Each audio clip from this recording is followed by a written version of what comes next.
The Mediterranean night is not silent. It breathes.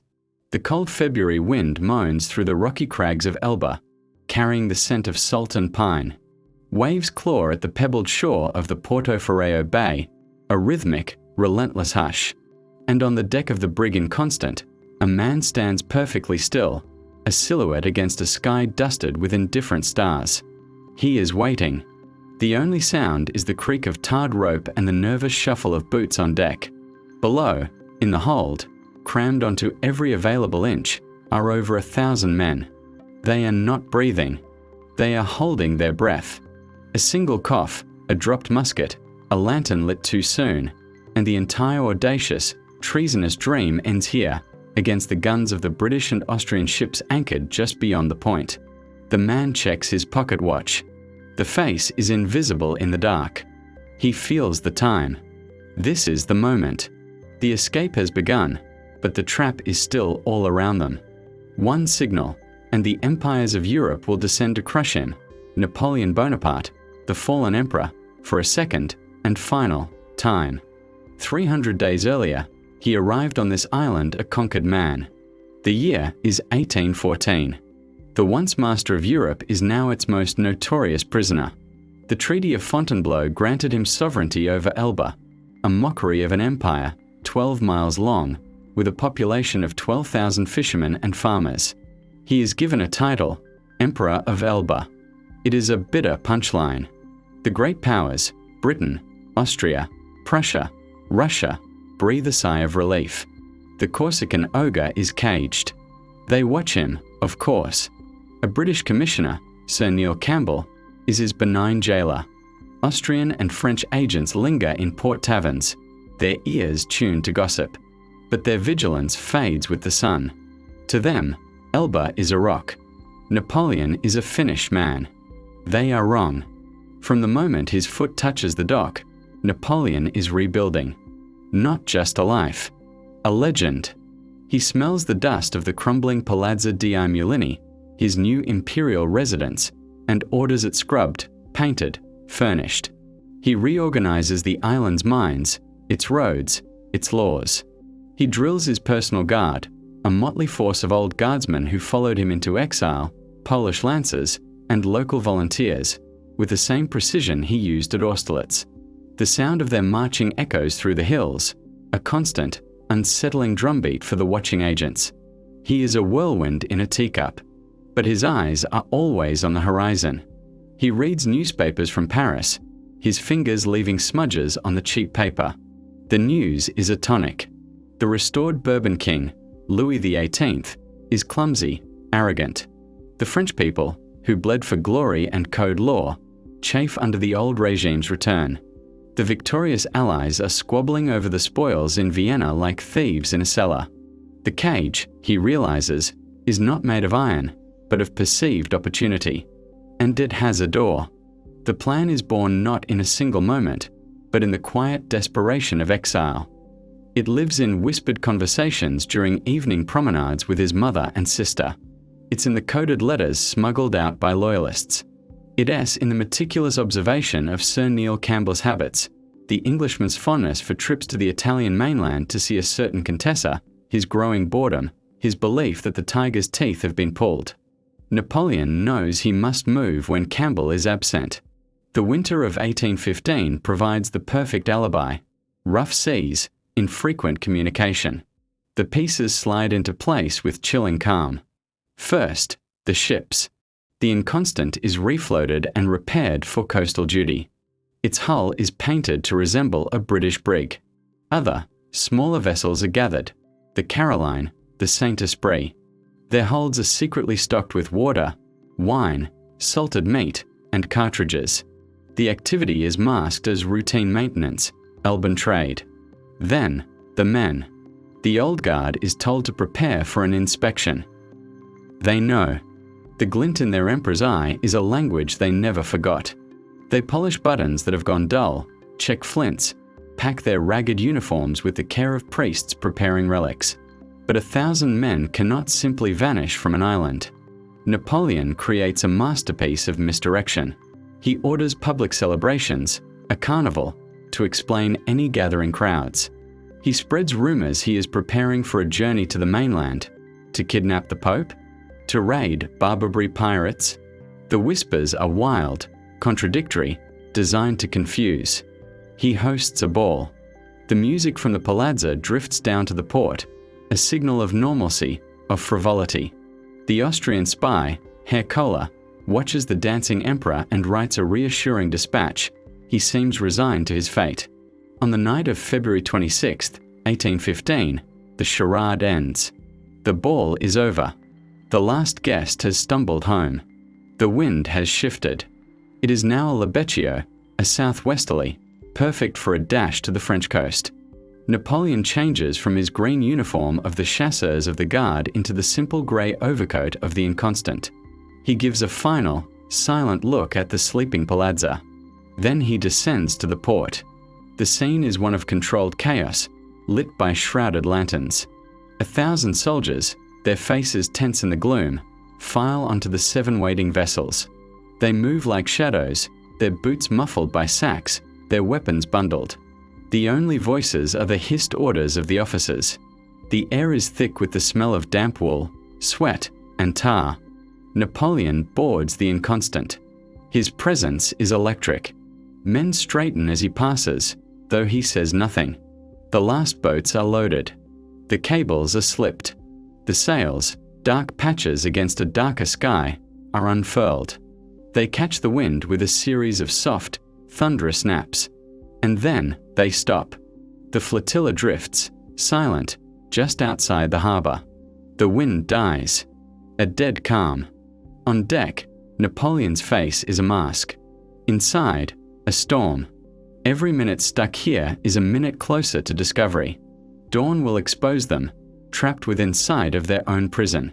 The crew strains at the oars of the ship's boats, attempting to tow the heavy brig into open water. Muscles burn. Hearts pound. The only sound is the agonizing groan of wood and the desperate, rhythmic splash of oars.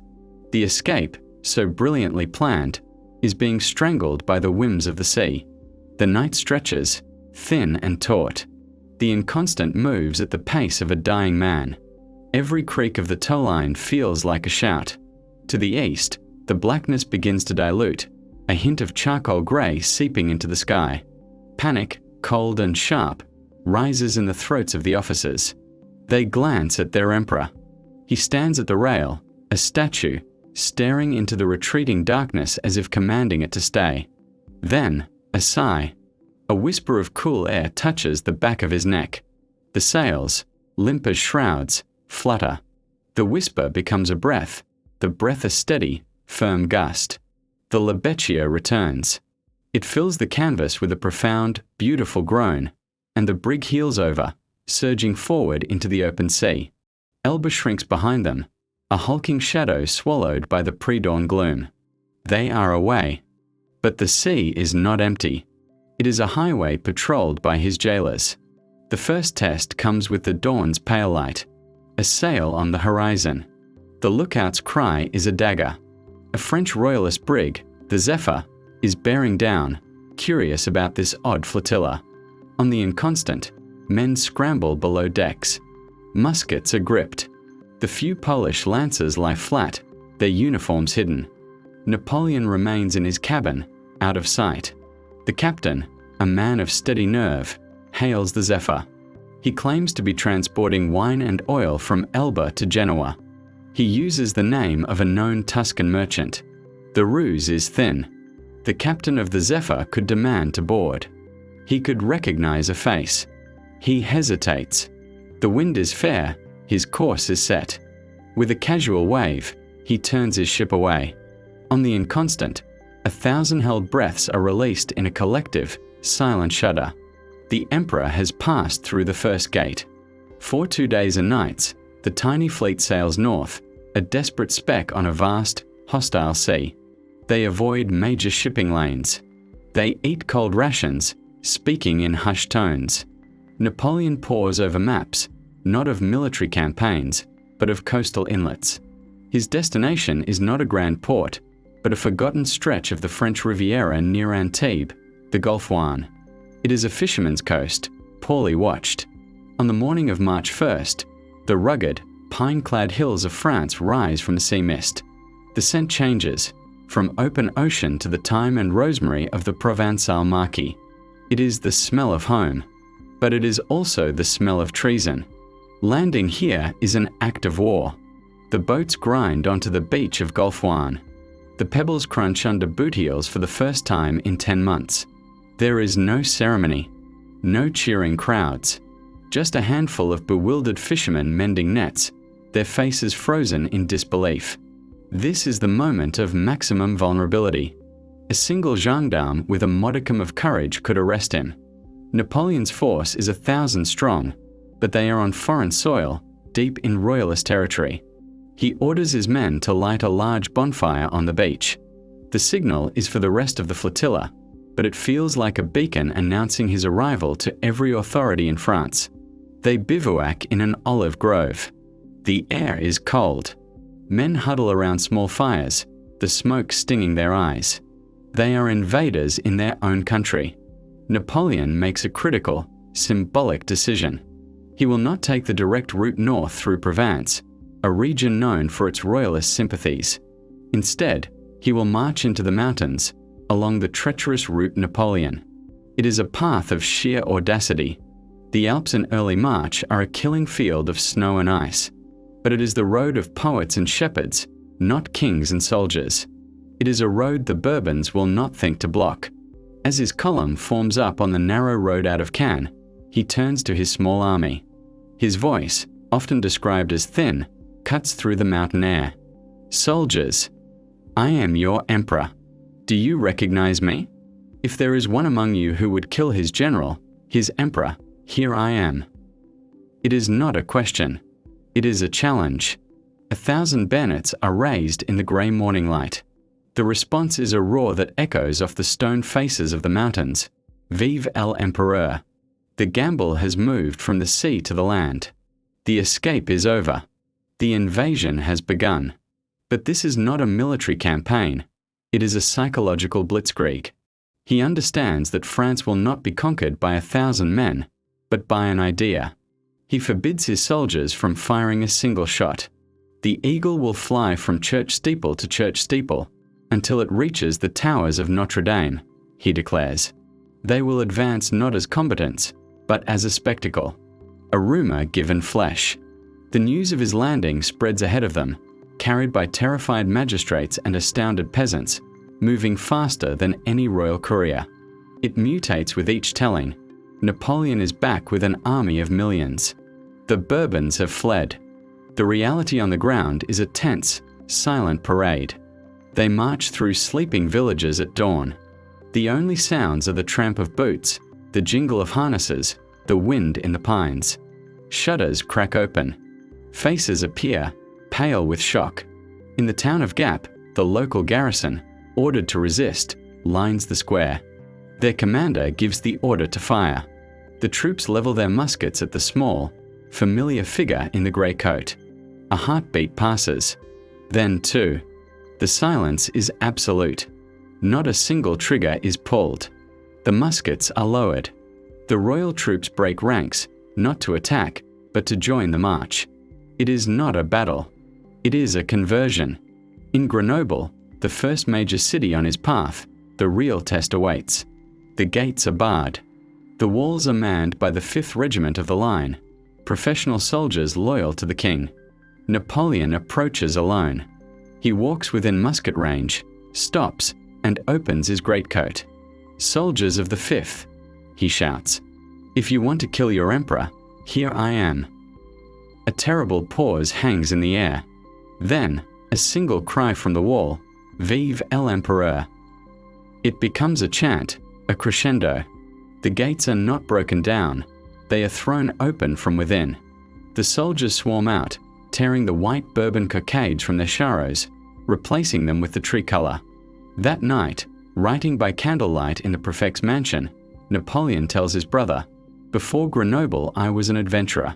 After Grenoble, I was a prince."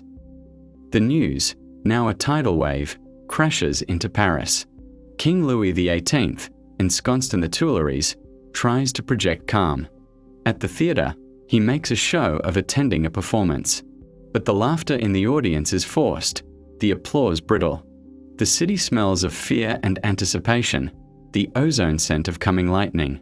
The royal court disintegrates around him. Ministers vanish. Generals remember urgent appointments in the countryside. The money flees the banks.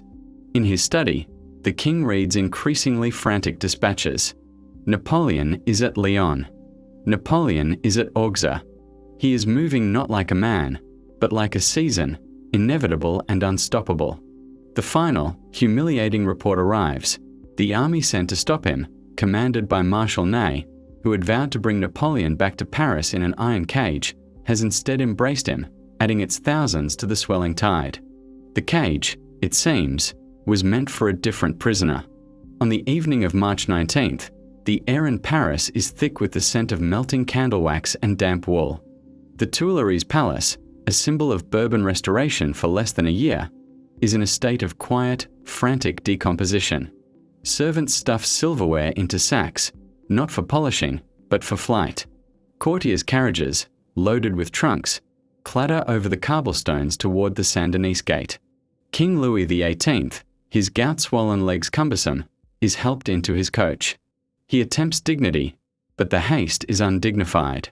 The palace doors are left open. In the marble halls, abandoned papers swirl in the draught. The king is fleeing to Ghent, to the safety of his cousin's territory in Belgium. He leaves behind a vacuum. And nature, like history, abhors a vacuum. 24 hours later, a single carriage, dusty from the road, surrounded by a vanguard of chasseurs in travel-stained uniforms, rolls into the courtyard of Fontainebleau. Napoleon steps out. He does not enter the palace. He paces the courtyard, his hands clasped behind his back, the gravel crunching under his boots. This is where he signed his abdication less than a year ago. The stones remember his humiliation. He looks up at the windows. They are dark. The place is a ghost. He turns and gets back into the carriage. To Paris, he says. The capital awaits him in a fever dream of delirium and dread. As his procession approaches, the crowds thicken. They are not the ordered, official welcomes of the past. This is a raw, pulsing, uncontrollable surge of humanity. People hang from trees, climb lampposts, spill from every window. The sound is a physical force, a roaring ocean of Vive l'Empereur that drowns out the hoofbeats of his escort. Flowers rain down. Hats are tossed into the air. Men weep. Women reach out to touch his carriage, as if it were a relic. The air is a miasma of sweat, perfume, horse dung, and gunpowder from 100 jubilant, unauthorized salutes. He enters the Tuileries not as a conqueror who breached the gates, but as a monarch returning to a home from which he was never truly absent. He is lifted bodily from his carriage and passed over the heads of the ecstatic crowd, through the very doors his predecessor fled. The transition of power is complete. Not a shot was fired in anger. The escape from Elba has become the reconquest of France. But in the inner chambers, surrounded now not by adoring masses but by the few loyal ministers who dared return, the mood shifts. The candlelight in the study falls on maps not of France, but of Europe. The intoxicating smell of triumph is cut by the cold, metallic scent of reality. The news from Vienna is a bucket of ice water. The Allied powers, upon hearing of his escape, have not merely denounced him. They have, in a stunning, unanimous act, declared him an outlaw. Napoleon Bonaparte has placed himself outside the bounds of civil and social relations, their proclamation states. As an enemy and disturber of the tranquility of the world, he has rendered himself liable to public vengeance. He is no longer a head of state to be negotiated with. He is a criminal to be exterminated.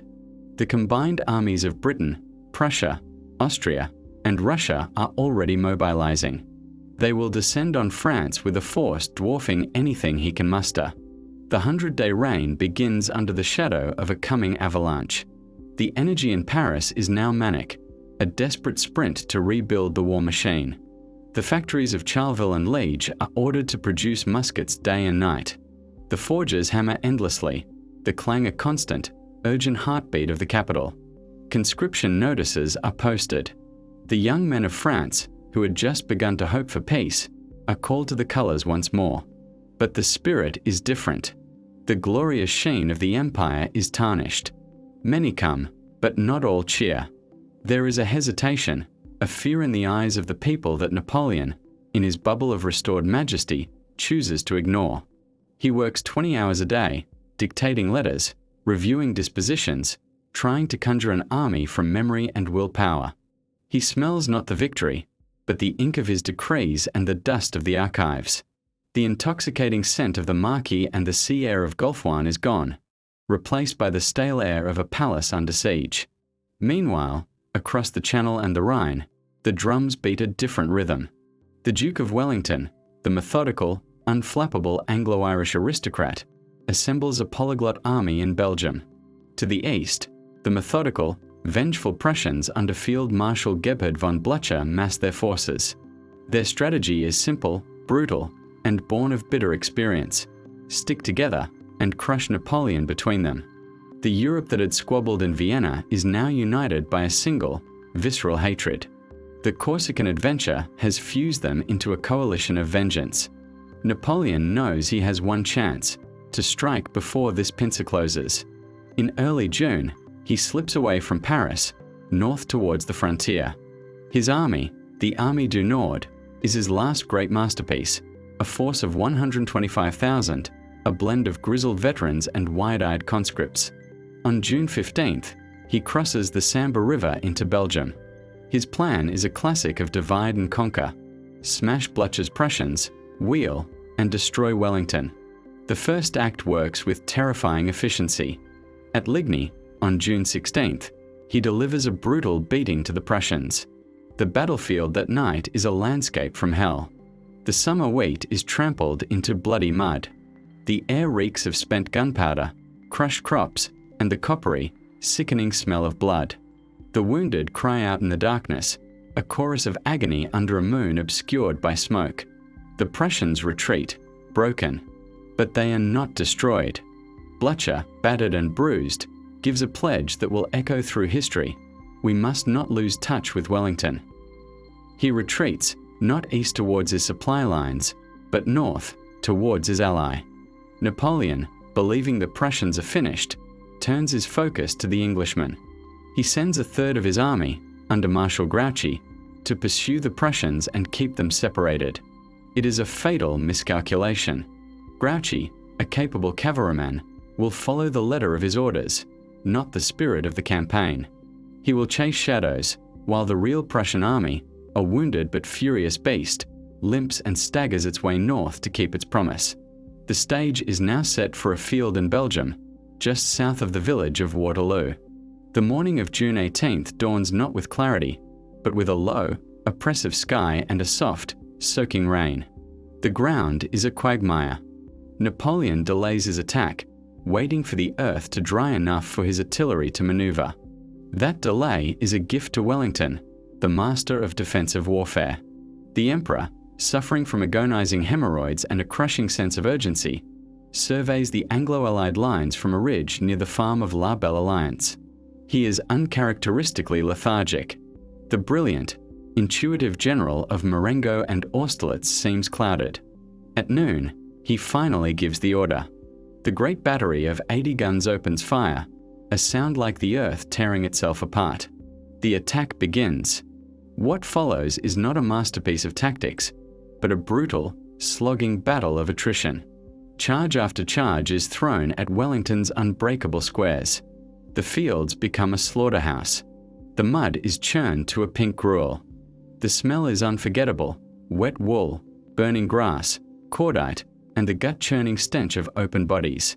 The legendary Old Guard, the men who marched from Elba, who conquered France with their will, are held in reserve. As evening approaches, with the battle hanging in a bloody balance, a new dread spreads through the French lines. On the eastern horizon, not retreating but advancing, are dark columns of men. Not Grouchy. Prussians. The end comes with shocking speed. Napoleon commits his Imperial Guard in a final, desperate attack to break Wellington's centre before the Prussian vice closes. It is the ultimate gamble. The advance is majestic, terrifying, but as they reach the crest of the Allied ridge, they are met not by a breaking line, but by a devastating, point-blank volley from British infantry who had been lying concealed. The Guard wavers, staggers, and for the first time in its history, breaks. The cry, La Garde recule, the Guard is retreating, becomes a psychic virus that rips through the entire French army. Panic, absolute and total, takes hold. The orderly retreat collapses into a rout. Napoleon is swept from the field in a tide of fleeing men, his dream dissolving in the gathering twilight, drowned by the thunder of Prussian cavalry and the anguished cries of a broken army. The rain returns, a cold, weeping drizzle on the backs of broken men. The road from Waterloo to Charleroi is not a route of retreat but a river of human despair. Muskets, charros, eagles, and pride are discarded in the ditches. The mud is deep, churned by thousands of fleeing boots, wagon wheels, and the hooves of riderless horses. The air is filled with the sounds of sobbing, curses, and the ragged, labored breathing of the wounded, dragging themselves towards a France that now feels farther away than Elba ever did. In a farmhouse near Genappe, Napoleon slumps in a chair, his uniform spattered with mud and other, darker stains. The energy that propelled him from a beach to a throne has evaporated, leaving behind a hollow, ashen shell. The reports are catastrophic. The army no longer exists. The Prussians are in relentless pursuit, their cavalry sabers thirsty for revenge. He dictates one last, feeble proclamation to the army, but the words are dead on the page. There is no one left to hear them. 4 days later, he is back in the Élysée Palace in Paris. The atmosphere is a grotesque inversion of his triumphal return in March. Then, the crowds roared. Now, they are silent, or worse, murmuring with a dangerous, betrayed anger. The politicians who flock to him now scatter, eyes averted. The smell in the corridors is of fear and impending doom. He is urged to dissolve the government, to declare a dictatorship, to fight to the last street of Paris. But the fire is gone. He looks out at a city waiting for the enemy's cannon to be heard at its gates. "I did not return from Elba to flood Paris with blood," he mutters. The reality is he has no cards left to play. On June 22, 1815, for the second time, he signs an act of abdication. This time, there is no Elba. The Allies have made that much clear. The outlaw cannot be given a kingdom again, however tiny. What follows is a strange, suspended fortnight of ghostly existence. He is now merely General Bonaparte, residing at the country estate of Malmaison, the former home of Josephine, who had died in his absence. The gardens are in full summer bloom, a cruel spectacle of beauty and life. The scent of roses is overpowering cloying mixing with the smell of anxiety from the young officers who stand guard, not knowing whom they are protecting him from, the advancing Allies or the French government now desperate to hand him over. He spends his days walking the paths, a prisoner of his past. He talks of fleeing to America, of starting a new life as a scientist, a farmer. He writes to the Prince Regent of England, addressing him as the most powerful, the most constant, and the most generous of my enemies, and throws himself on his mercy. It is a staggering act of self-delusion. The net closes with bureaucratic finality. The provisional French government, eager to appease the invaders, issues a decree ordering his arrest. He is now a fugitive in the country he ruled twice. On July 3rd, with Prussian patrols scouring the countryside for him, he moves to the Atlantic coast, to the port of Rochefort. 2 French frigates, the Zala and the Medusa, wait in the estuary, but the English fleet, a forest of masts, blocks the passage to the open ocean. For over a week, he hesitates, pacing in a hot, cramped house, the salt air a mocking promise of freedom. Could he slip past in a small boat? Could he disguise himself? Schemes are proposed and discarded. The reality is absolute. The Royal Navy owns the sea. They have not forgotten Elba. On July 15th, he makes his decision. Dressed in the uniform of the chasseurs of the Guard, he has himself rowed out to the British warship HMS Bellerophon. He climbs the ladder to the deck, where Captain Frederick Maitland and his crew stand in silent, solemn formation. The escape artist surrenders. He announces himself, "I have come to throw myself on the protection of your prince and your laws." The words are a formality. He is not a guest. He is a prize.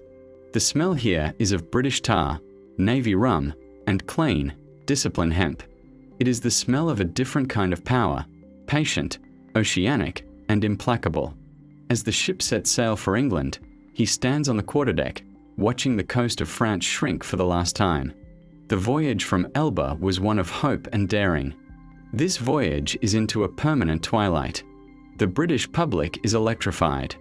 Thousands of small boats swarm around the Bellerophon when it anchors off Plymouth, hoping for a glimpse of the legendary monster. He is polite, enigmatic, walking the deck each day, a spectacle for the staring crowds. The government, however, is determined not to make a spectacle. Lord Liverpool's cabinet makes a swift, brutal decision. The outlaw status from Vienna gives them their justification. He will not be permitted on British soil. He will not be given a trial, which might become a platform. He will be exiled again, but this time to a place from which no ship, no act of will, no whispered conspiracy can ever return. The place is St. Helena, a jagged volcanic rock in the remote South Atlantic, 1,200 miles from the nearest land.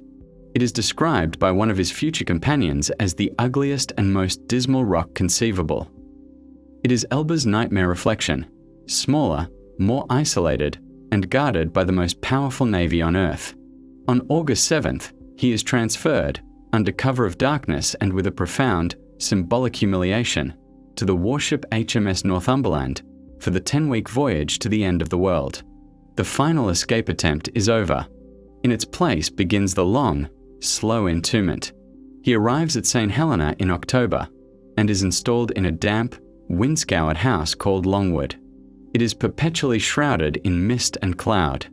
The air smells of mildew, of wet plaster, of the dung from the garrison's livestock. The horizon is a perpetual, imprisoning line of grey sea. He is watched by over 2,000 British troops. Sentries surround the property. Their footsteps a constant, rhythmic reminder of his captivity. Every visitor is vetted. Every letter is read. The governor, the suspicious and spiteful Sir Hudson Lowe, is his jailer incarnate, a petty bureaucrat tasked with crushing a titan, a duty he performs with relish. Here, the man of action is forced into a terrible stillness. He holds court, dictates his memoirs, argues with Lowe over petty protocols, and slowly deteriorates. The daring escape from Elba becomes his defining memory, his obsession, the last great story. He recounts it again and again to the loyalists who share his exile, polishing each detail, the anxiety on the inconstant, the calm on the beach, the epic march. It is the tale of his last victory. But on St. Helena, the story has a bitter aftertaste, for it led, inexorably, here, to a damp room, a lonely death, and a grave in a nameless valley on a forgotten rock. The great gamble restored him to a throne for 100 days, but it cemented his legacy not as the returned hero, but as the destabilizing force that had to be chained at the world's end. Yet, the debate begins even before his death in 1821. Was the escape a tragic miscalculation or the final, glorious act of a revolutionary spirit? His supporters, and the Romantic age that followed, saw it as the ultimate epic. One man against the combined might of kings, a breathtaking feat of will that nearly overturned the settled order of Europe. It was a flicker of the old fire, proving the emperor's indomitable soul. His detractors, then and now, see it differently. It was an act of profound selfishness. A man who put his own monumental ego above the peace of a continent and the lives of tens of thousands. The 100 days resulted in nothing but the final, bloody coda at Waterloo, the unnecessary deaths of over 50,000 men, and a peace settlement for France far harsher than the one she had in 1814. He had been given a gentle exile, a kingdom in miniature. His refusal to accept it, they argue, was not heroism, but a form of historical vandalism. And so, the two visions of Napoleon duel across the centuries. the Promethean adventurer and the narcissistic destroyer. The escape from Elba is the hinge upon which this debate turns. It contains his greatest daring and his fatal flaw. It was both a miracle of audacity and the seed of his final ruin. The wind on St. Helena still blows, carrying the cries of seabirds over the barren cliffs where he once walked, a phantom in his own life. But if you listen closely, in the whisper of that wind, you might just hear the ghost of another sound, the soft, urgent snap of a sail catching the midnight breeze, and the desperate, fading hope of a man who, for one perfect, impossible moment, stole his future back from the past.